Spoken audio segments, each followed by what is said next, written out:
When the sky breaks its rules. 3i/Atlas and the hidden. Opportunity among chaos. We are about to experience the greatest global experience in recent memory. Everyone is watching the skies, anxious to see what will happen not only in the coming days but also in the coming years. When the sky breaks its rules, the world resets its order. Everything you thought was stable collapses, and that's your chance. Chaos is not your enemy. Comfort is. While most people wait for the storm to pass, a few learn how to fly inside it. They are the 3I, the individual, the inner world, the irreversible mind. They stop reacting. They start observing. They build while others break. This audiobook is not about surviving disruption, it's about using it. When the sky breaks its rules, your old limits die with it. Let's begin. Chapter 1. Stop asking why the storm came.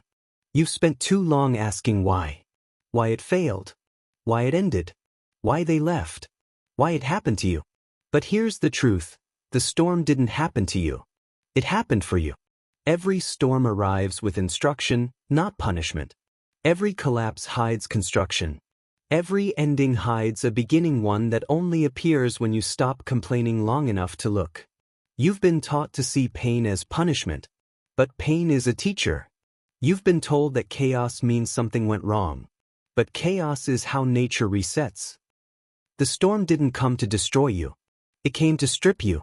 It came to remove what was fragile, fake, and untested. It came to reveal what's real.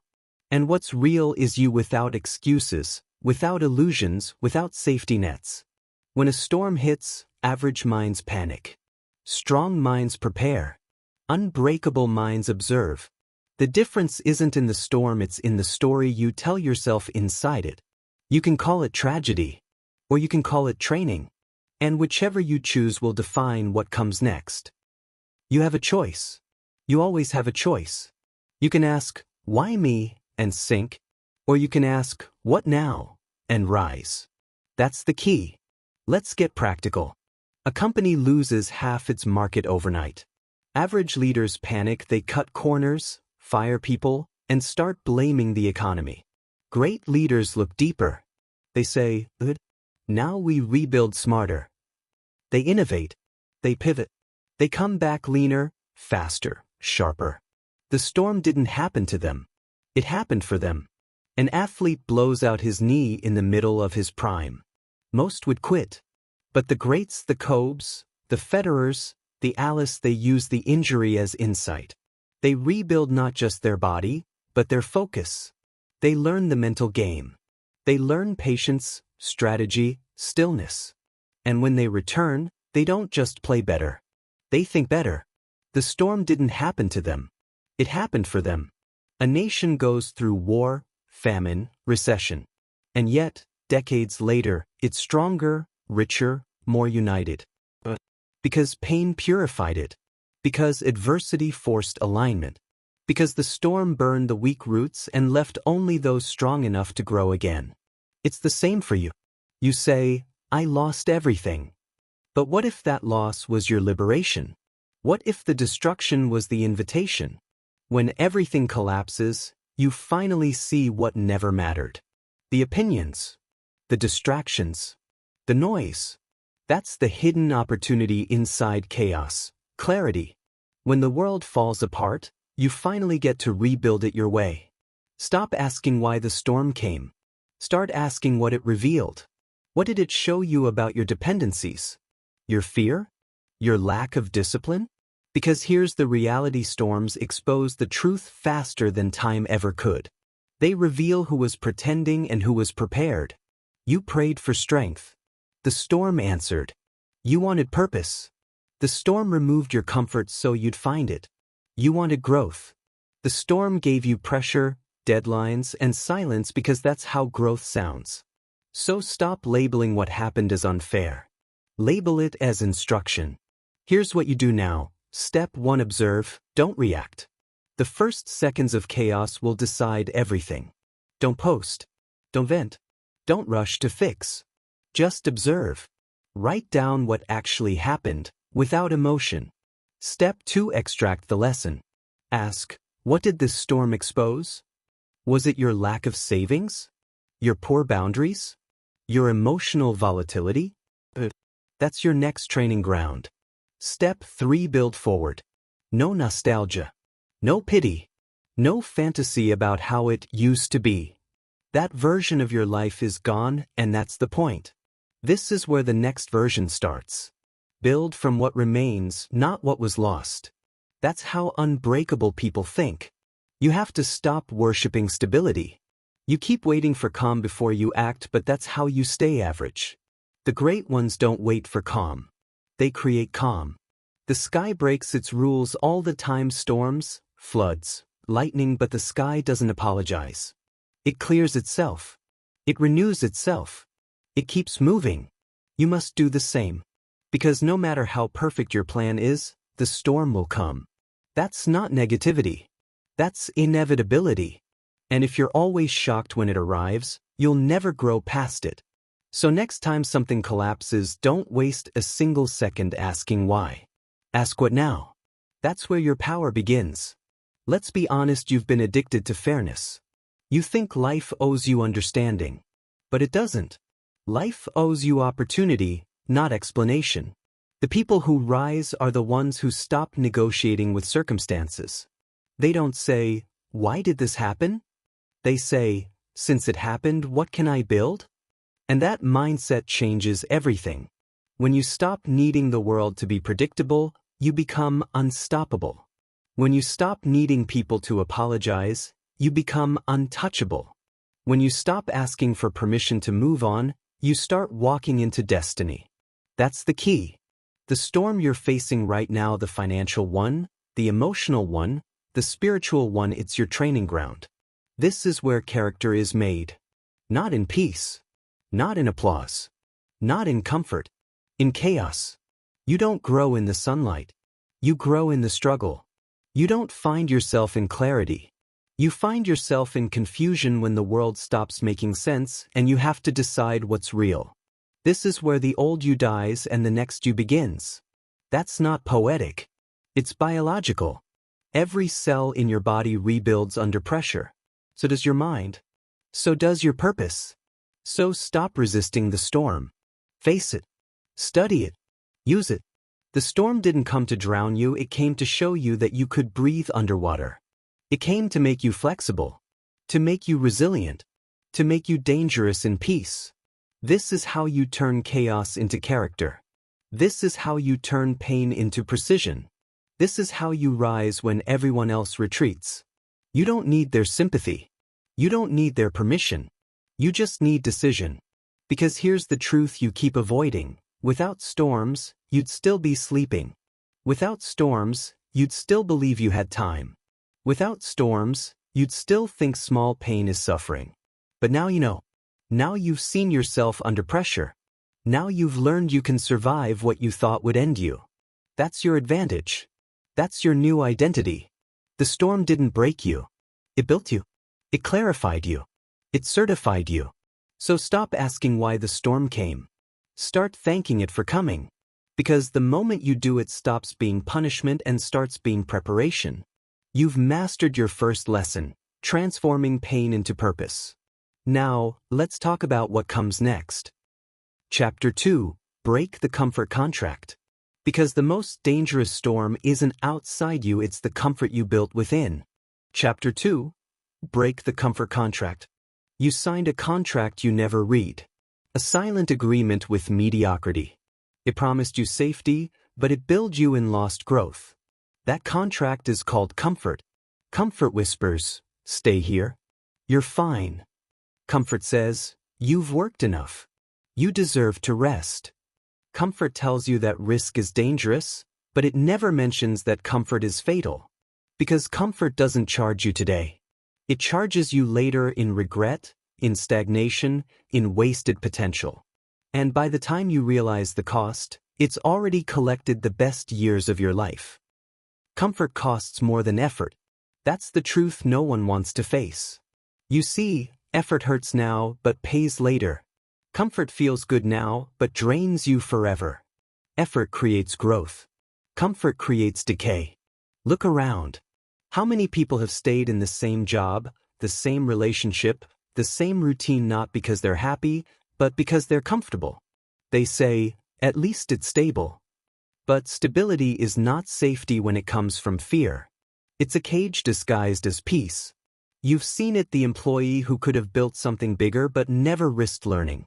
The friend who complains about their life but never changes a thing. The dreamer who talks about purpose but chooses the couch. Comfort sedates ambition. It numbs hunger. It convinces you that later is a plan. Let's talk facts. The human brain was not designed for comfort, it was designed for adaptation. Growth comes from friction. Progress comes from resistance. Comfort kills both. You've probably noticed it. When you take a cold shower, your body resists, but afterward, you feel awake. When you push through a hard workout, you feel alive. When you take a risk, your heart races, your mind sharpens, your awareness heightens. That's not danger, that's activation. That's your potential turning on. Comfort turns it off. You have a choice: pain that transforms you or pleasure that traps you. One builds capacity, the other builds excuses. That's the key. People say they want freedom, but what they really want is comfort. And freedom and comfort never live in the same room. Freedom demands discomfort, risk, uncertainty, challenge. That's why so few people ever taste it. They want the result without the resistance. They want strength without struggle. They want wealth without work. They want growth without grit. But that's not how it works. Every level of life demands a higher level of discomfort. You can't rise if you refuse to stretch. The truth is simple. Discomfort is the rent you pay for evolution. Think of the moments that made you who you are. The heartbreaks, the failures, the disappointments, the days you thought you couldn't handle. You didn't grow in comfort, you grew in conflict. You didn't evolve in peace, you evolved under pressure. That's where character is carved. That's where identity hardens. Comfort costs more than effort.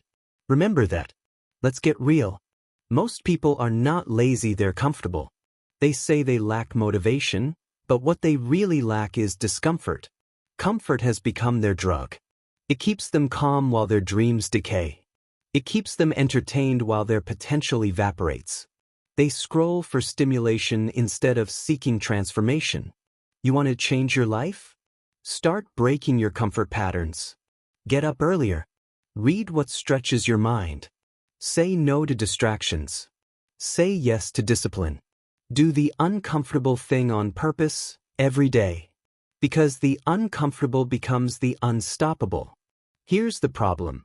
Comfort hides behind logic. It tells you it's not the right time. It's too risky. You're not ready yet. But you'll never be ready. No one ever is. You don't prepare for greatness. You become it through movement. The ones who win aren't the ones who wait, they're the ones who act before they feel ready. Because readiness is a side effect of repetition, not a requirement. Comfort wants you to wait. Discipline wants you to move. And one day, you'll realize, waiting was the most expensive decision of your life. Let me remind you, comfort has fine print. It won't tell you this when you sign the deal, but the longer you stay comfortable, the smaller your world becomes. You stop exploring. You stop risking. You stop learning. And slowly you stop living. Comfort sells you peace, but delivers paralysis. That's why the ones who rise, the great athletes, creators, builders, leaders, all have one thing in common. They made discomfort normal. They trained their minds to crave challenge. To them, comfort is the enemy. When they feel too safe, they start changing things. When they feel too still, they start moving again. Because they know the minute comfort wins, growth ends. Let's talk behavior. If you want to break the comfort contract, here's how. Step 1. Interrupt the pattern. Every time you hear yourself say, "I don't feel like it," that's your cue. That's comfort talking. Do it anyway. That's how you rewire your mind. Step 2. Seek controlled discomfort daily. Not chaos, challenge. Lift heavier. Speak up. Take the hard call. Start the side project. Train your mind to stop flinching when it feels the edge. Step 3. Replace easy with effective. Every time you look for an easy path, ask, will this grow me? If the answer is no, skip it. Choose the hard route. Because effort compounds. Discomfort multiplies progress. That's the discipline that separates dreamers from doers. Comfort is expensive and it only takes. Effort is demanding but it gives back tenfold. That's the trade you must make. Stop asking for a life that feels easy. Ask for a life that feels real. Ask for growth that breaks you before it builds you. Ask for lessons that sting before they strengthen you.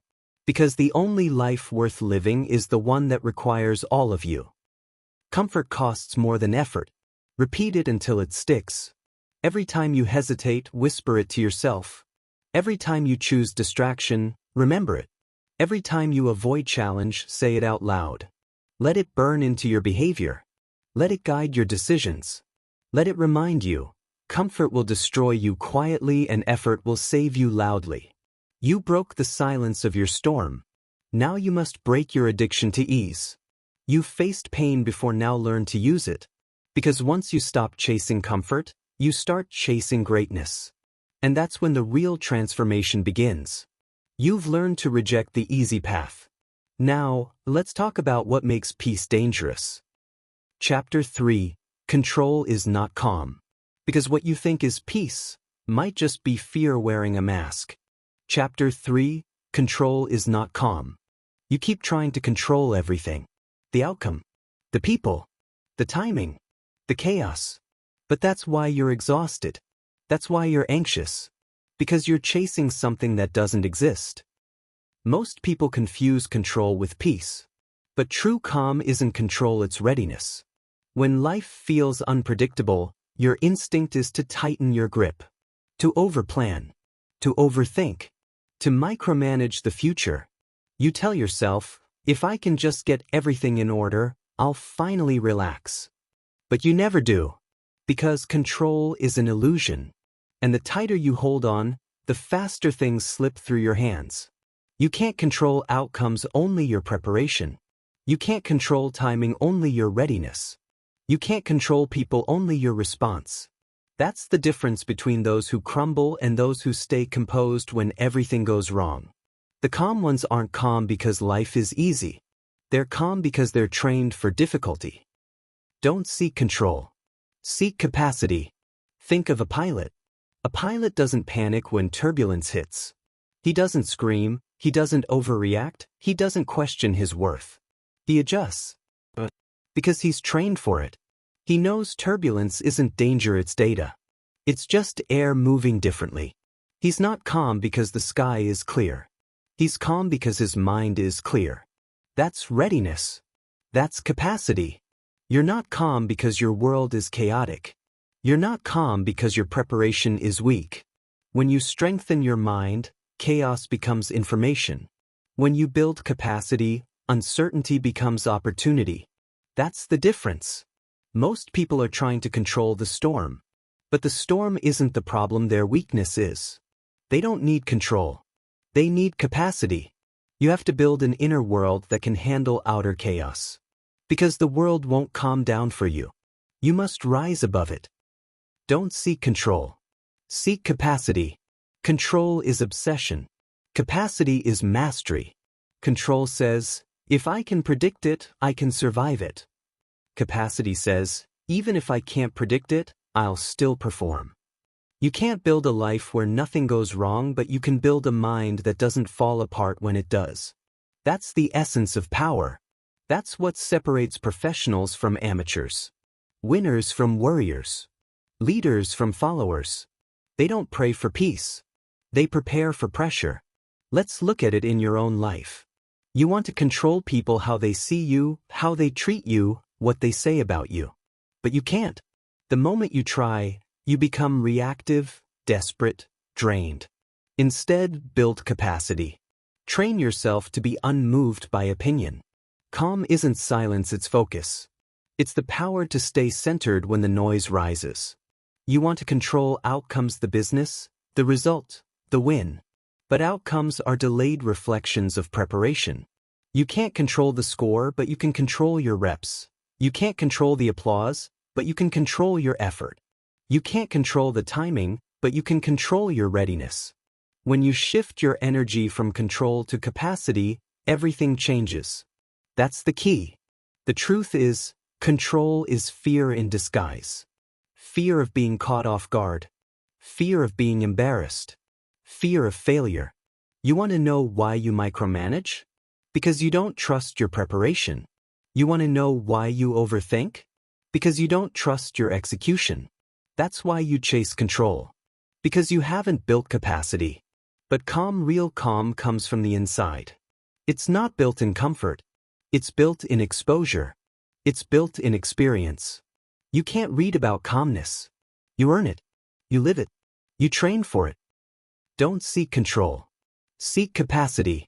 Let's talk application. You want calm? Build capacity. Here's how. Step 1. Face friction on purpose. Stop avoiding challenge. Lean into the uncomfortable conversation. Take on the harder project. Let life test you in small doses before it does in large ones. Because calm under pressure comes from exposure to pressure. Step 2. Create systems stronger than emotion. When everything feels out of control, systems save you. Morning routines. Training habits. Non-negotiables. They keep you anchored when motivation disappears. You don't rise to your goals, you fall to your systems. Step 3. Practice detachment. Not apathy, detachment. The ability to see a situation without drowning in it. Don't try to control every detail. Just do your part with excellence, then release the rest. Control drains. Capacity sustains. You'll notice something powerful. The more capacity you build, the less you crave control. You stop forcing outcomes. You stop chasing approval. You stop fearing chaos. You become grounded but not rigid. You become strong but not stubborn. You become still but not passive. That's calm. That's strength. That's readiness. Understand this. Calmness isn't weakness. Calmness is control over yourself. It's not the absence of motion. It's the mastery of direction. It's when your emotions stop being dictators and start being data. It's when you can walk through chaos with steady eyes. It's when you stop chasing outcomes and start mastering inputs. That's when life bends toward you instead of breaking you. Because the world doesn't reward control freaks, it rewards consistent performers. The ones who show up calm, centered, and capable when everyone else is spiraling. Don't seek control. Seek capacity. You might think, but if I don't control it, I'll lose it. No, you lose it because you're trying to control it. Control breeds tension. Tension destroys flow. And flow is where mastery lives. You'll perform your best when you stop clenching your fist and start opening your hand. That's where peace lives. That's where presence lives. That's where you'll finally breathe again. Remember the pilot. He doesn't need the sky to be smooth. He just needs to trust his training. He knows turbulence is temporary. He knows storms pass. He knows calm isn't control. Calm is confidence earned through capacity. That's how you must live. Train for turbulence. Expect the unexpected. And when it comes, smile. Because you've prepared for it. That's how peace becomes power. That's how you stay grounded when life shakes. You can't control everything and you don't have to. The goal is not to predict the storm, it's to become unshaken inside it. To stop being ruled by fear of change and start mastering your ability to adapt. Control collapses. Capacity compounds. And when your capacity rises, so does your calm. So does your confidence. So does your life. Don't seek control. Seek capacity. You've learned to replace fear with readiness. You've built calm from chaos. Now it's time to face your next frontier, the power to own your identity no matter what happens around you. You've built the mind of a pilot. Now, let's build the foundation of a leader. Chapter 4. Build your 3I system: individual, inner world, irreversible mind. Because once you master yourself, no storm can unmake you. Chapter 4. Build your 3I system: individual, inner world, irreversible mind. You can't build strength on confusion. You can't build leadership without identity. You can't create impact if you don't know who's speaking through you. That's why most people never rise, because they're trying to build results before they've built themselves. They want the crown before the character. They want influence before integrity. But here's the truth: identity precedes impact. You can't lead others until you've led yourself. You can't command chaos until you've conquered your own noise. You can't make irreversible moves until you've decided who you are. That's the foundation of everything you're about to become. It's called the 3I system: individual, inner world, irreversible mind. This is the system that builds warriors in silence.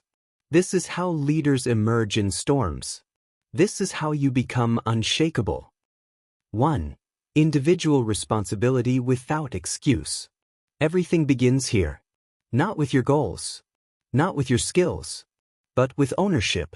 The individual is where transformation starts, when you stop blaming, stop outsourcing, stop waiting for rescue. The moment you take responsibility for everything in your life, you activate your power. Because power and blame can't live in the same mind. If you're blaming, you're bleeding energy. If you're owning, you're gathering strength. You say, "It's not my fault." But fault doesn't matter, responsibility does. Even if it wasn't your fault, it's still your fight. Even if you didn't cause it, you have to carry it. That's what leaders do. The individual isn't perfect, he's accountable. He doesn't wait for clarity, he creates it. He doesn't wait for opportunity, he builds it. When you stop hiding behind explanations, you step into transformation. No more stories. No more defense. No more pity. Responsibility is the birthplace of freedom. Because the moment you claim it all, nothing can be used against you. Identity precedes impact. 2. Inner world, internal dialogue that commands chaos, not obeys it. The next layer is invisible, but it runs everything. Your inner world is the control tower of your destiny. Your thoughts, your language, your internal dialogue, that's your real environment. You can't build an empire with an enemy inside your head. You can't win if your own voice keeps whispering defeat. Most people lose not because life is hard, but because their mind is hostile. They obey every negative thought like it's law. They argue for their limitations. They believe every fear is fact. You have to retrain that voice.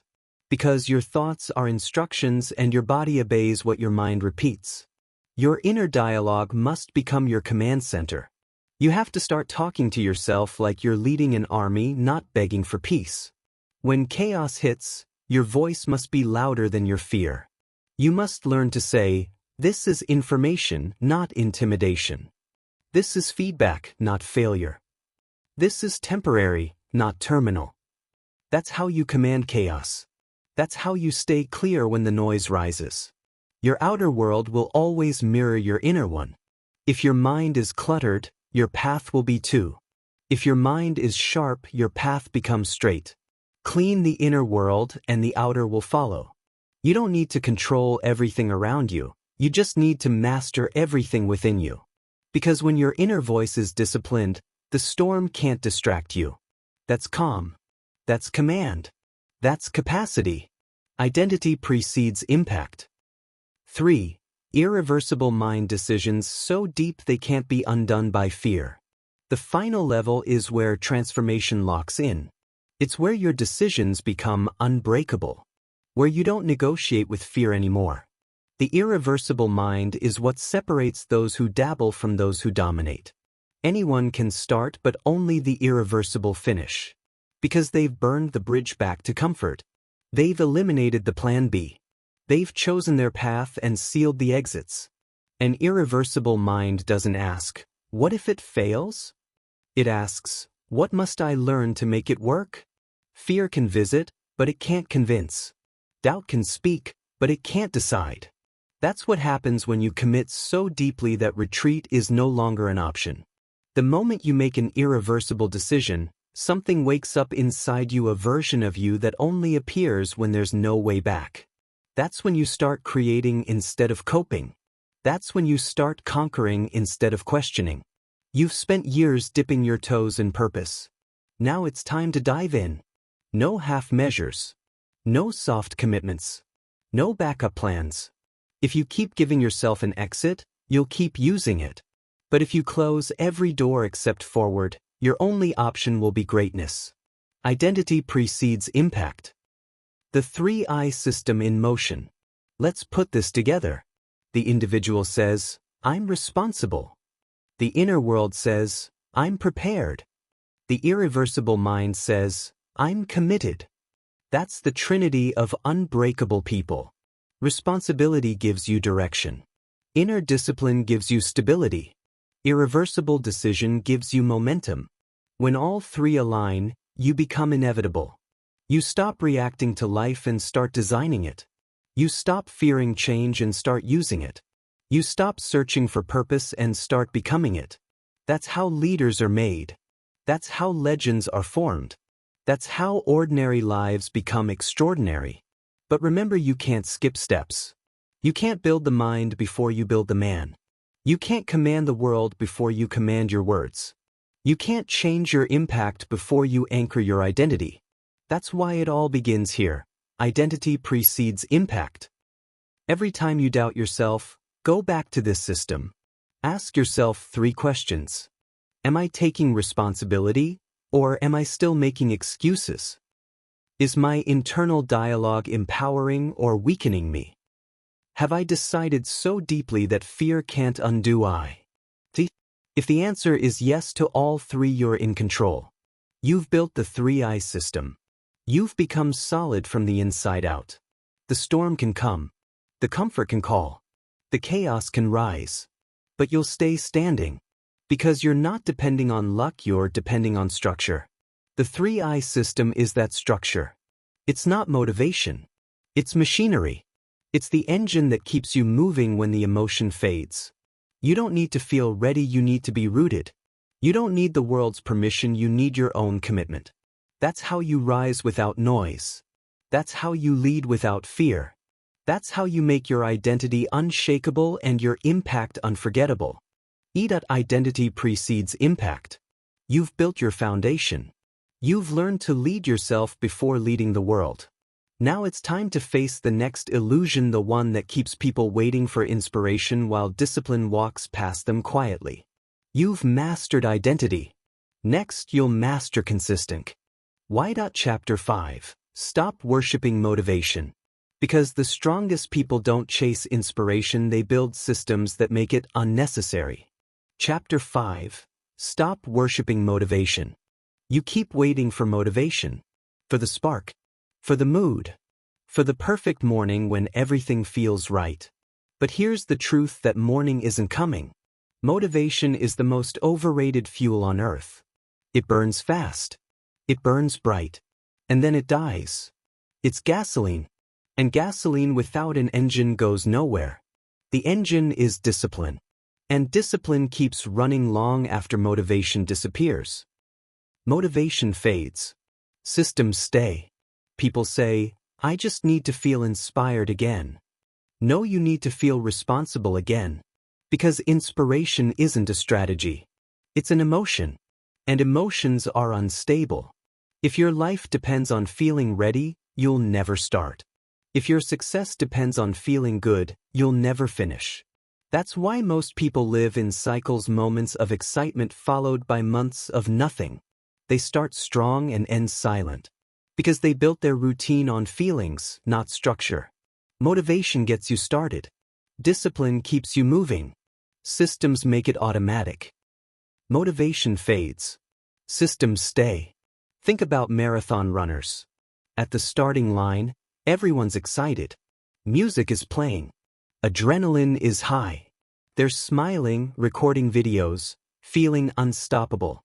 But go find them at kilometer 32 when their legs are cramping, when the crowd is gone, when it's just pain, silence, and the road. That's when the real race begins. The ones who finish aren't the ones who felt motivated, they're the ones who trained when they didn't. Because they understood something simple: motivation is a spark, not a source. They replaced excitement with endurance. They replaced emotion with execution. They replaced hype with habit.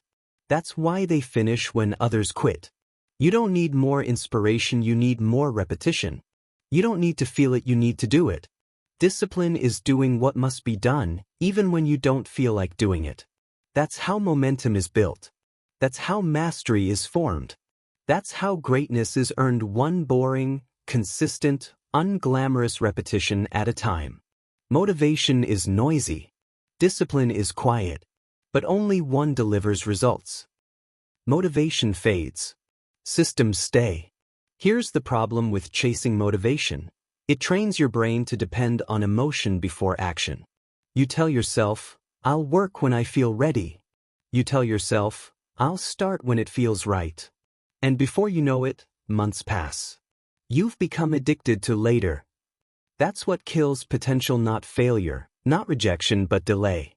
Delay disguised as planning. Delay disguised as perfectionism. Delay disguised as waiting for motivation. Stop waiting. Act first, feel later.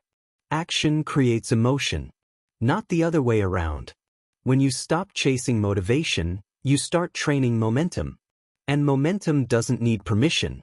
It doesn't ask if you're tired. It doesn't care if you're in the mood. It just moves forward. That's what systems do.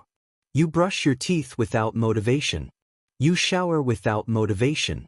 You lock your doors without motivation. Because you've built systems. They're automatic. Your growth needs the same level of automation. Create systems so strong that success becomes a reflex. Motivation fades. Systems stay. Let's break it down. Step 1. Replace goals with processes. Goals are outcomes. Processes are habits. A goal says, I want to lose 10 kilos. A system says, I train at 7 a.m. every day, no matter what. The system wins because the system removes emotion. If you rely on willpower, you'll fail on bad days. If you rely on structure, you'll succeed even on bad days. Step 2. Attach discipline to identity. Stop saying, I'm trying to be disciplined. Start saying, I am disciplined. Your behavior follows your identity. Don't wait to earn the title, act like you already have it. Because the brain becomes what it repeats. Step 3. Reward consistency, not intensity. Anyone can go hard for a week. Few can go steady for a year. Stop sprinting.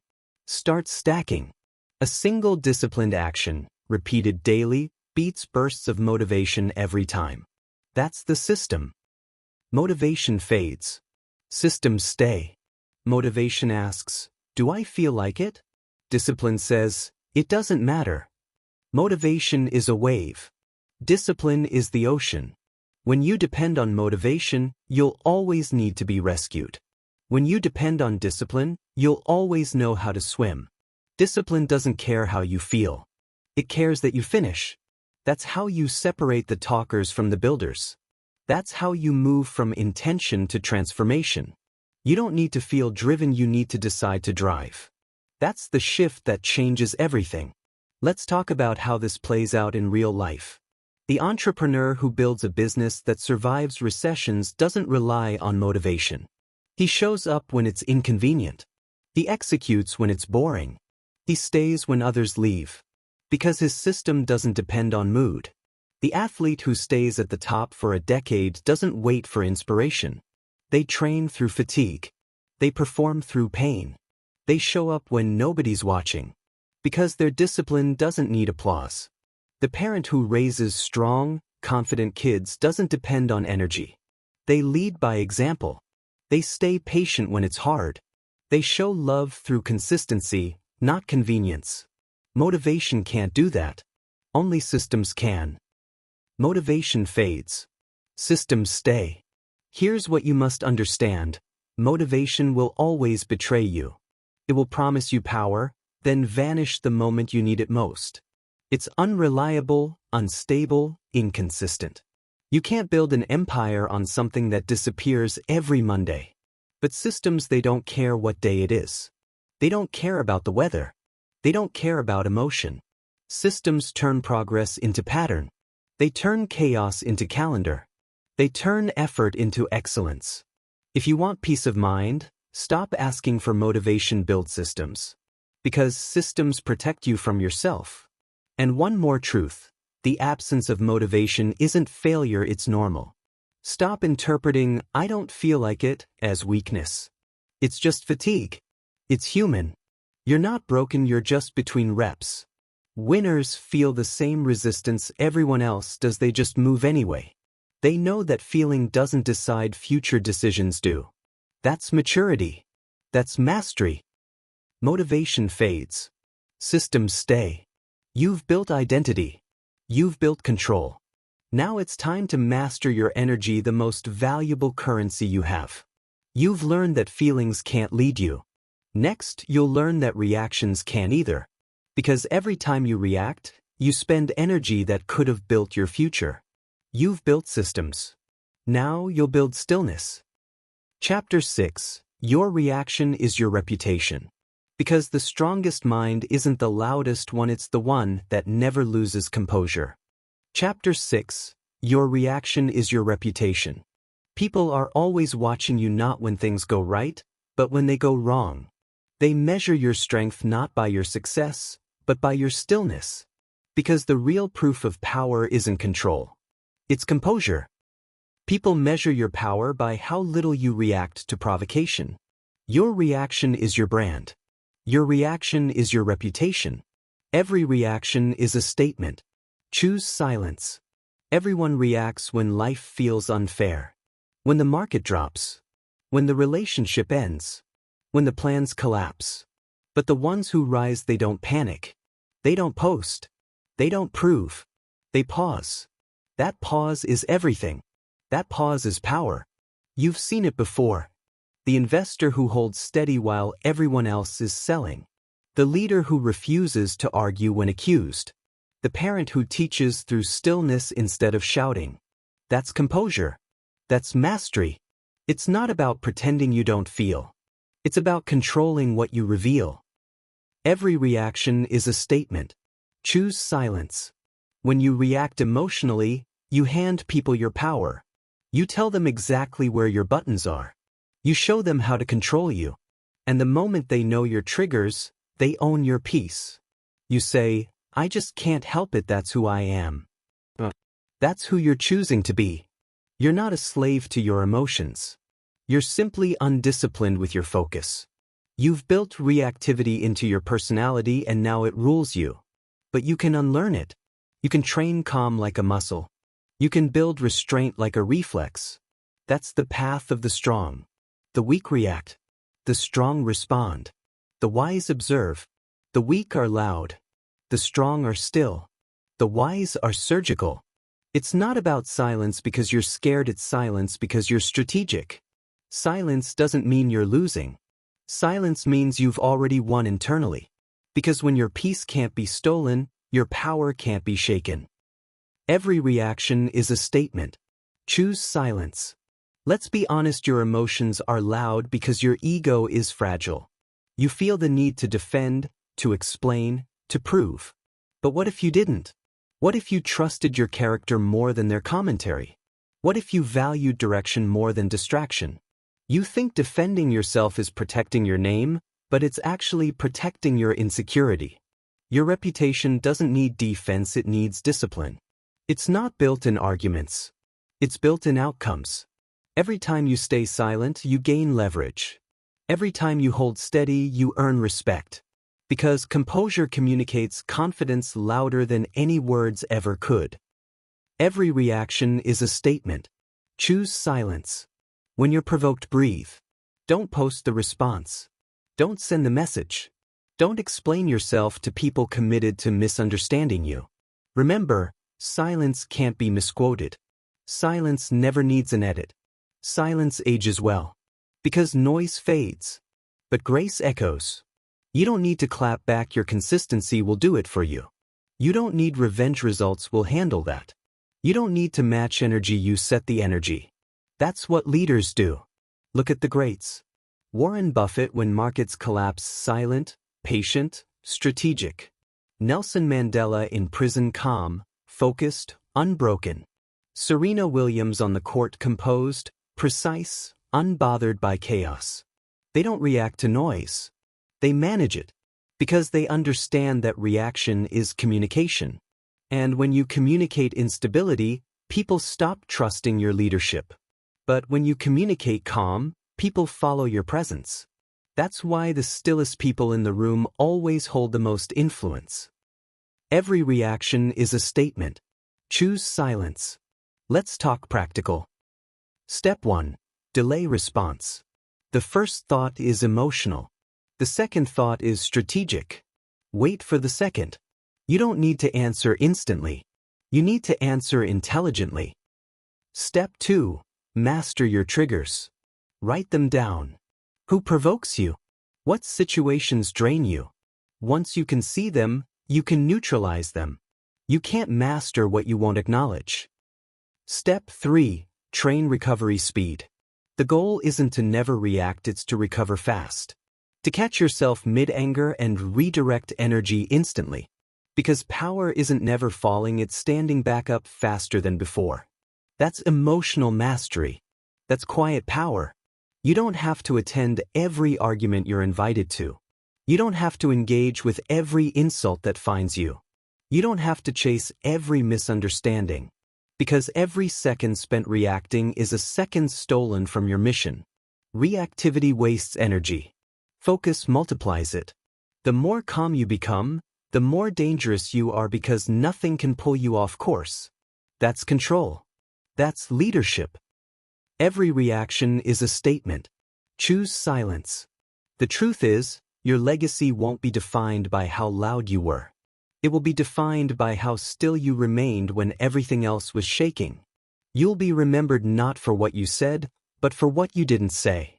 Not for how quickly you reacted, but for how wisely you responded. Not for how you defended yourself, but for how you disciplined yourself. Because in a world obsessed with reaction, restraint is rebellion. And restraint builds reputation faster than rage ever will. That's the paradox of power. The quieter you become, the louder your influence grows. Every reaction is a statement. Choose silence. You want to know how to build authority? I'll ask the noise. Stay composed when others crumble. Be the one who doesn't flinch when everyone else panics. When you learn to master your emotions, people will trust you with their chaos. That's leadership. That's impact. That's legacy. So stop giving the world your reactions, start giving it your results. Because reactions are temporary, but reputation is permanent. And every time you choose silence, your power compounds. You've learned to stay still in chaos. You've learned that silence can roar louder than rage. Now it's time to move deeper, to find strength not in what others see, but in what you carry. You've mastered restraint. Next, you'll master resilience. Chapter 7. Pain is proof of capacity. Because the weight you feel isn't punishment, it's evidence of your potential. Chapter 7. Pain is proof of capacity. You think pain means something's wrong. It doesn't. Pain doesn't mean failure. Pain means expansion. Pain is not your enemy, it's your evidence. Pain isn't proof you're failing, it's proof you're being rebuilt. Every system, every muscle, every mind that grows must first endure resistance. No pressure, no progress. No friction, no fire. No struggle, no strength. If it hurts, you're being rebuilt. You want to grow, but you want it painless. You want transformation without tension. You want reward without resistance. That's not how nature works. Muscles tear before they grow. Relationships shake before they stabilize. Dreams collapse before they crystallize. The pain you feel isn't punishment, it's proof that you're pushing past limits that once defined you. You asked to evolve. Pain is how life checks if you're serious. Let's talk about the gym, the perfect metaphor for life. You lift until it burns. You push until it shakes. You feel pain not because you're weak, but because your muscle is adapting to a new demand. Without that pain, the muscle never knows it can grow. It's the same with your character. Your capacity expands through stress. Your strength multiplies through struggle. And every time you feel that internal pressure, the resistance, the discomfort, the ache, remember, if it hurts, you're being rebuilt. But here's what happens to most people. The moment pain arrives, they stop. They interpret discomfort as danger. They retreat. They rationalize. They run. They tell themselves, this isn't working. But the truth is it's finally working. Because pain is the first sign that something is changing. You can't grow and stay comfortable at the same time. One must die for the other to live. Think about the butterfly. Inside the cocoon, the caterpillar dissolves into chaos, literally melts into liquid before reforming. That's transformation. That's painful. But without that breakdown, flight never comes. Your breakdowns are not your end. They are your becoming. Stop cursing the pressure. Start studying it. What is this pain teaching you? What capacity is it building? What version of you is trying to emerge? Because pain always brings a message. You're being rebuilt. Let's go deeper. There are 3 types of pain in transformation: physical, emotional, and purpose pain. Physical pain teaches endurance. It tells your body, we can handle more. The first run hurts the lungs. The first workout burns the muscles. The first morning routine feels impossible. But repetition rewires the body for strength. That's capacity. Emotional pain teaches empathy and patience. It strips away ego. It humbles you until you see others clearly. It breaks the illusion of control and builds compassion for those who suffer too. That's maturity. Purpose pain teaches resilience. It comes from responsibility, from carrying something bigger than yourself. That's the weight of leadership, parenthood, entrepreneurship, faith. Purpose pain is the heaviest, but it's also the holiest. Because the weight you carry defines the world you create. And in all 3, the law is the same. If it hurts, you're being rebuilt. You've been asking for more strength, but strength doesn't come wrapped in peace. It comes wrapped in pressure. You prayed for growth, but growth doesn't come through ease. It comes through exposure. You asked for patience, so life sent delay. You asked for confidence, so life sent rejection. You asked for purpose, so life sent pain. You didn't fail. You were trained. Pain refines you. It doesn't remove you. It reshapes you.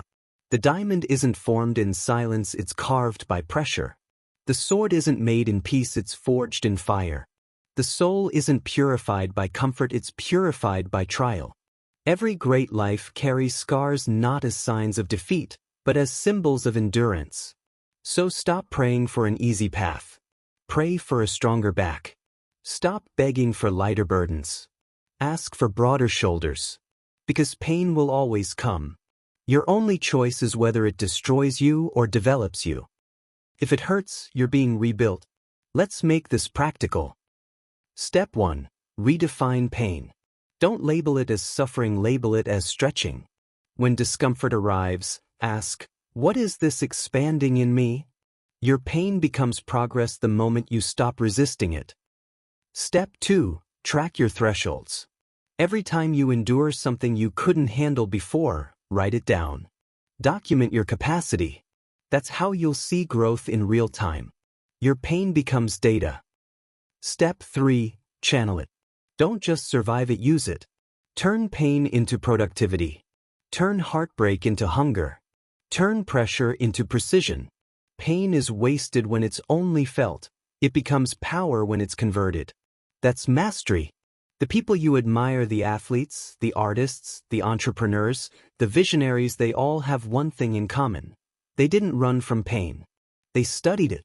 They used it. Every medal hides exhaustion. Every masterpiece hides rejection. Every success story hides suffering that no one saw. Pain isn't a detour.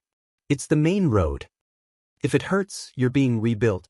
The next time it burns, remember this. Your body is saying, we can grow here. Your mind is saying, we can handle more. Your spirit is saying, we can rise again. You are expanding. Your pain is your proof. Because those who never hurt, never heal. Those who never struggle, never strengthen. And those who never carry weight, never build capacity. pain isn't your punishment. It's your preparation. You're not breaking, you're becoming. If it hurts, you're being rebuilt. You've learned how to face pain without panic. You've learned how to use suffering as a tool, not a sentence. Now it's time to talk about the trap that steals that power, the hunger for applause. Because once you start building capacity, the next temptation is to start performing. But the moment you chase validation, you lose alignment. You've built resilience. Now build integrity. Chapter 8. Reject applause, seek alignment. Because applause fades but alignment endures forever. Chapter 8. Reject applause, seek alignment. You've been chasing applause. Every like, every comment, every nod. You think validation means victory. But here's the truth: applause is not achievement. It's approval. And approval is a trap. Applause is public permission, alignment is private power. Because applause is temporary. Alignment is eternal.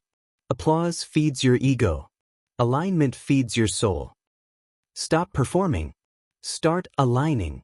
You can't live free while performing for people who don't even know themselves. You can't find purpose while you're addicted to being seen.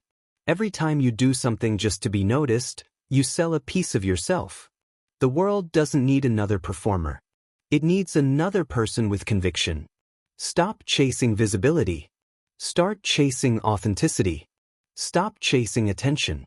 Start chasing alignment. Because when you build for applause, you build fast and fragile.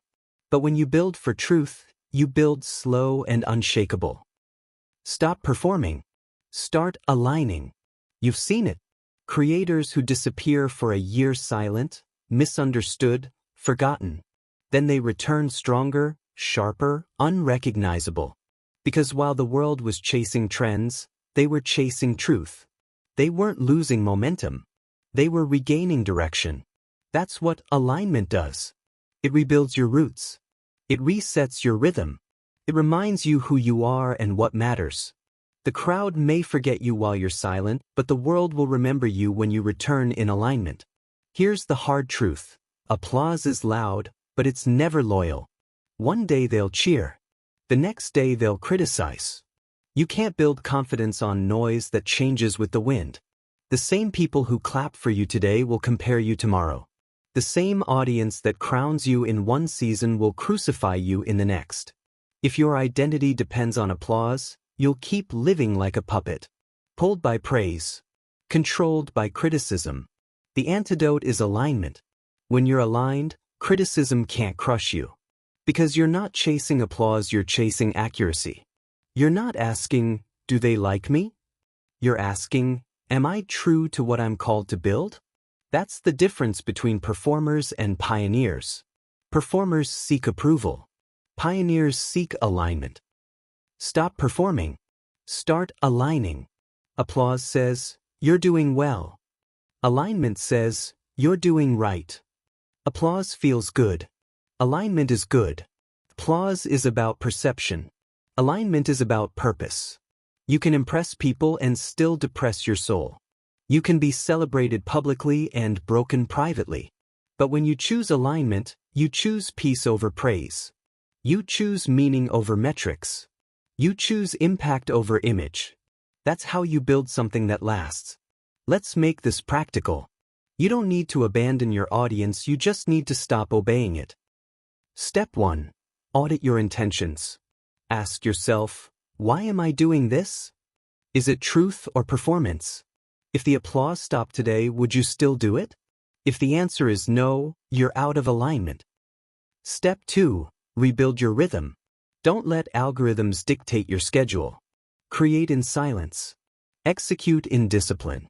Post when you're ready, not when the internet demands. Because pressure kills authenticity faster than failure ever could. Step 3. Choose depth over display. Stop trying to look successful, start trying to be significant. Stop counting numbers, start counting impact. Because the quiet work behind closed doors always produces the loudest results.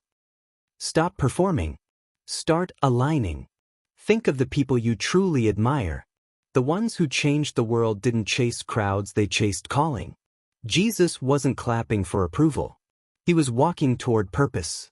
Steve Jobs was booed out of his own company before creating history. Nations mocked Mandela before they followed him. Authors, artists, leaders, all of them rejected applause to protect authenticity. Because they knew you can't serve your mission and your image at the same time.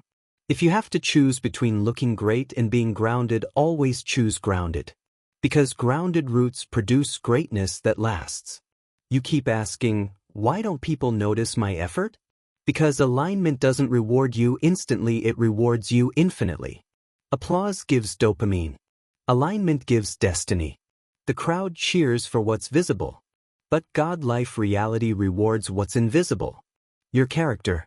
Your consistency. Your conviction. The world rewards noise. Purpose rewards silence. Stop performing. Start aligning. When you stop needing applause, you become unstoppable. Because you're no longer distracted by opinions. You're no longer performing for approval. You're simply executing your purpose. That's why aligned people move differently. They're slower, but sharper. They're quieter, but deeper. They're misunderstood, but undeniable. You can't manipulate someone who doesn't need to be seen. You can't pressure someone who's already accepted obscurity. That's freedom, the kind applause can never give. Let's talk about what happens when you live from alignment. You stop chasing consistency because it becomes your nature. You stop chasing confidence because you know your foundation. You stop chasing validation because you validate yourself through purpose. Alignment simplifies everything. It removes noise. It restores clarity. It returns you to truth. And truth doesn't need marketing, it needs mastery. When you're aligned, your work speaks louder than your words. Your presence becomes peace. Your silence becomes strength. That's influence, real influence born in private, not performed in public. Stop performing. Start aligning. The greatest trap of modern life is performance without purpose. It's pretending to be fulfilled while secretly falling apart. It's chasing metrics that don't mean meaning. But not you. Not anymore. You've tasted applause and you've realized it's never enough. Because you can feed the ego and still starve the soul. Now it's time to build something deeper. Something that can't be canceled. Something that doesn't depend on noise. That something is alignment. You've rejected applause. You've chosen authenticity over attention. Now, it's time to handle what comes with alignment weight. Because once you start living by conviction, life will test how much you can carry. It's not punishment, it's preparation for power. You've found your purpose. Next, you'll find your posture. Chapter 9. The Atlas Mind, Holding Weight Without Breaking. Because real strength isn't about carrying less, it's about carrying more without losing your center. Chapter 9. The Atlas Mind. Holding Weight Without Breaking. There's a kind of strength the world doesn't understand anymore. The kind that carries everything quietly. The kind that holds the world on its shoulders and never complains. It's called the Atlas Mind. The man or woman who carries worlds, but never lets the world see the strain. They don't collapse. They don't curse the weight. They become the weight. Hold it. Don't hate it. Become it. Atlas, from the old myths, was condemned to hold the sky on his shoulders. Most people read that story as punishment. But what if it's not? What if it's a portrait of strength, a metaphor for every human who refuses to collapse under pressure? The Atlas Mind doesn't pray for lighter loads. It prays for stronger shoulders. That's the shift. That's how the weak become warriors. That's how pressure becomes posture. You don't escape pressure, you adapt to it until pressure becomes posture. You can't run from responsibility and expect to rise. You can't wish away weight and expect to grow. Pressure isn't your enemy, it's your sculptor. Every burden you carry, family, work, calling, legacy, is carving strength into your soul. And the more it weighs, the more it shapes. Stop asking for ease. Ask for endurance. Stop craving comfort. Crave capacity. Hold it. Don't hate it. Become it. Look around. Everyone's trying to drop their load. They complain about the weight. They glorify relief.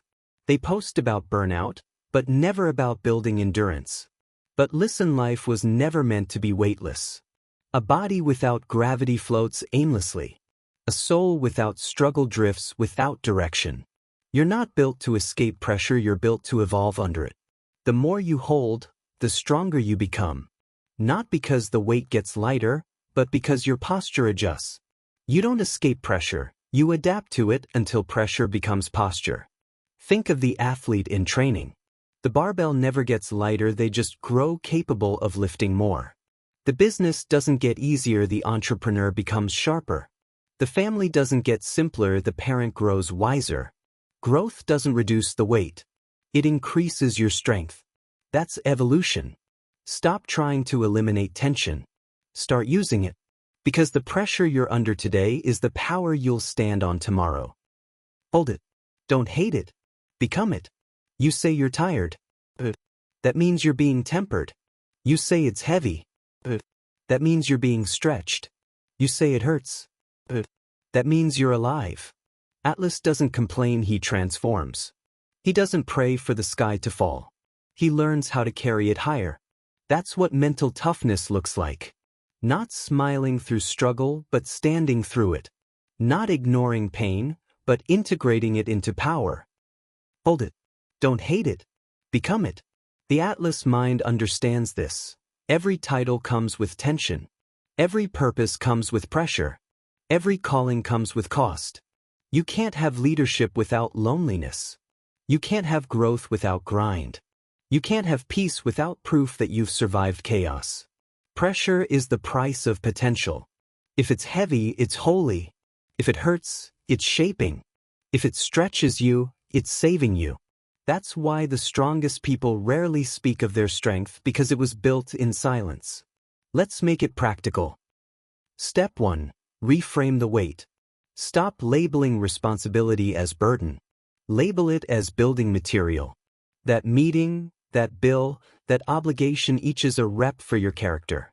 Pressure doesn't destroy you, resistance builds you. Step 2. Strengthen your structure. You can't carry more if your foundation is weak. Sit, breathe, pray, train. Structure keeps the strong standing when the emotional collapse begins. Without rhythm, even Atlas would break. Step 3. Remember who's watching. Your calm carries others. When you hold it, you show them it's possible. When you remain steady, you create space for others to believe they can too. Leadership isn't about showing your power, it's about showing your posture. Hold it. Don't hate it. Become it. Atlas doesn't look for applause. He looks for alignment. He's not performing, he's preparing.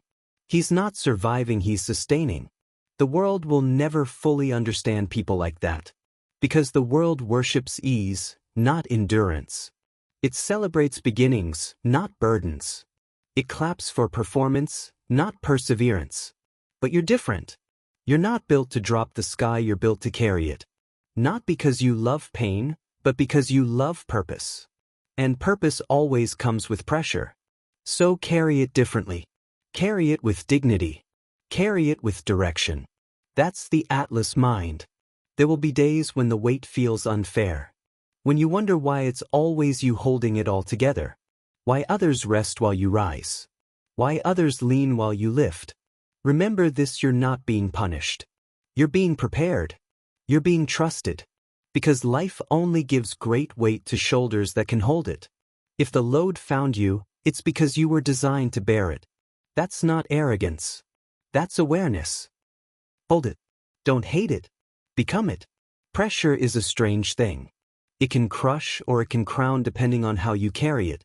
To the untrained, it feels like pain. To the wise, it feels like potential. Stop resenting your weight. Start respecting it. Because the heavier your world gets, the more important your foundation becomes. And that's how you grow from survival into sovereignty, by learning that weight isn't the enemy. Weight is proof that you matter. So stand taller. Adjust your stance. Lift your head. Carry what's yours and carry it well. Because one day, you'll look back and realize the weight that almost broke you became the strength that built you. The same pressure that once made you cry will make you capable. The same struggle that made you question will make you qualified. That's the paradox of purpose. The heavier it feels, the holier it becomes. Hold it. Don't hate it. Become it. You've learned to carry weight without complaint. You've learned that strength isn't built by dropping burdens but by embracing them. Now it's time to face the final truth. Storms don't end your story, they rewrite it. You've learned to hold. Now you'll learn to rise. Chapter 10. When the sky breaks its rules. Because when chaos overturns the order of life, that's not the end, that's your invitation to lead. Chapter 10. When the sky breaks its rules. There comes a moment when the world stops following its own logic. The systems fail. The leaders fall silent. The familiar patterns collapse. You look around and realize the sky has broken its rules. What used to make sense no longer applies. What used to be safe no longer exists. That moment is not the end. It's the reset. Because chaos resets hierarchy, calm resets destiny. And right here, right now, you're standing in the middle of your phoenix moment. Everything is burning. Everything is uncertain. But that's where new order begins. This is your storm. This is your chance. This is your rule-breaking sky. When the sky breaks its rules, people panic. They cling to the old ways. They try to rebuild what's already gone. They pray for normal to return. But normal is gone for a reason.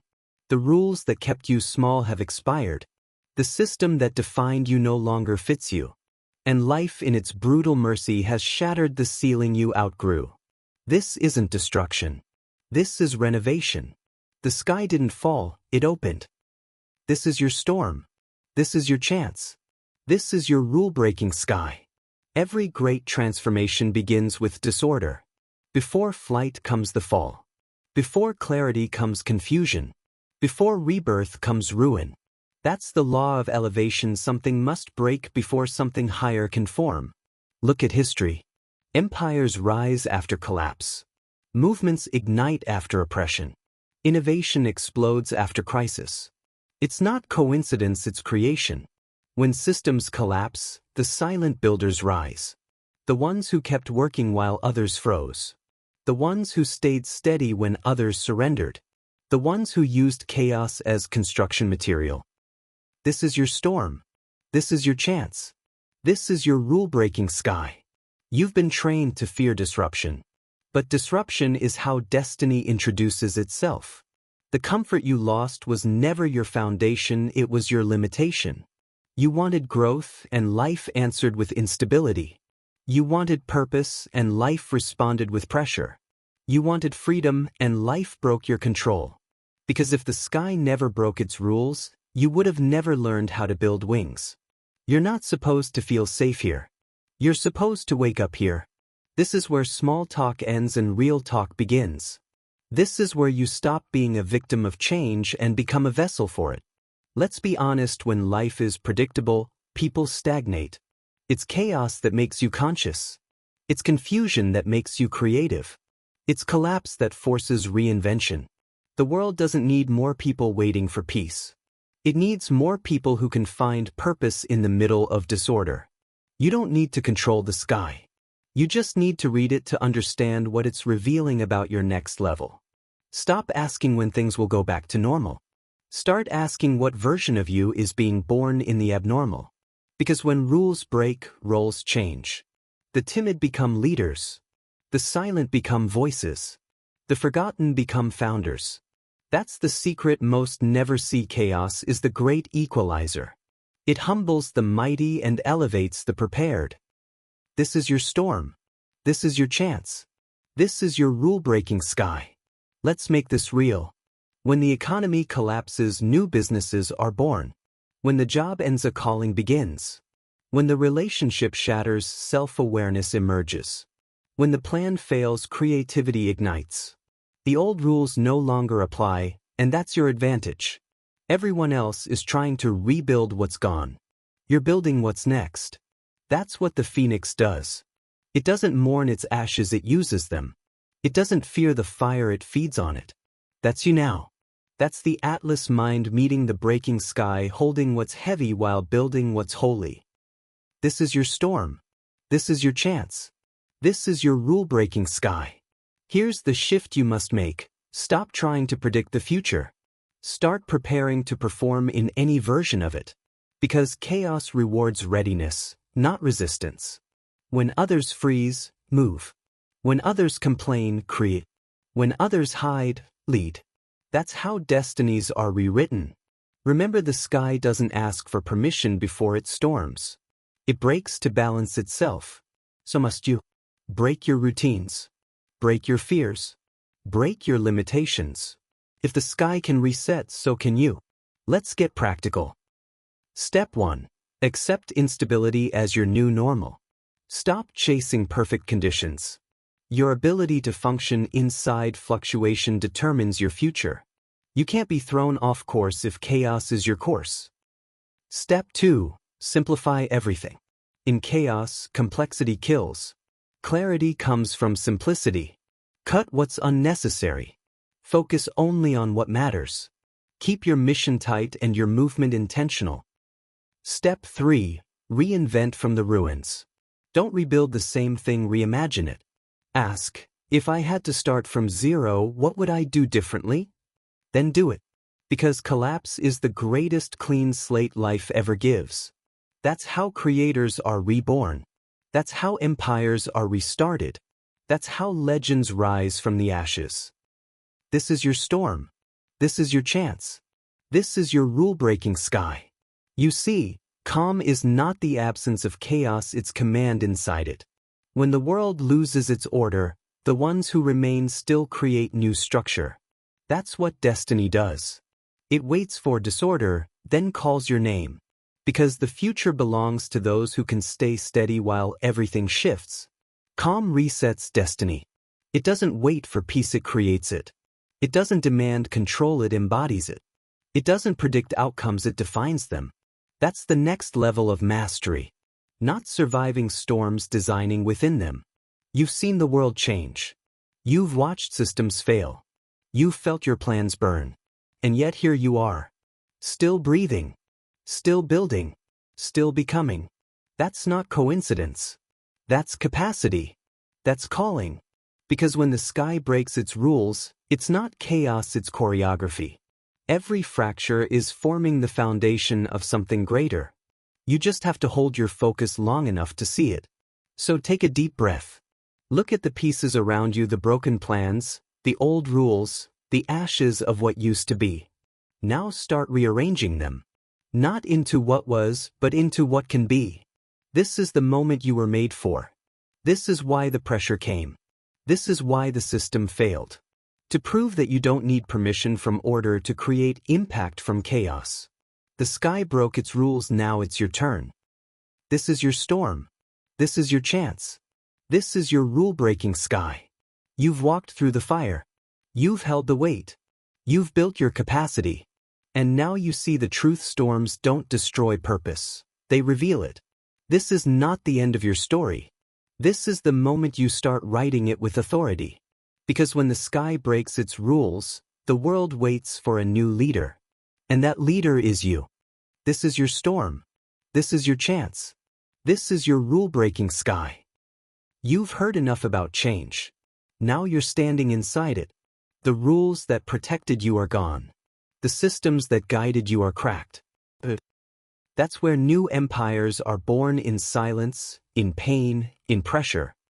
You are the 3I, the individual who stopped blaming, the inner world that stopped trembling, the irreversible mind that never bends again.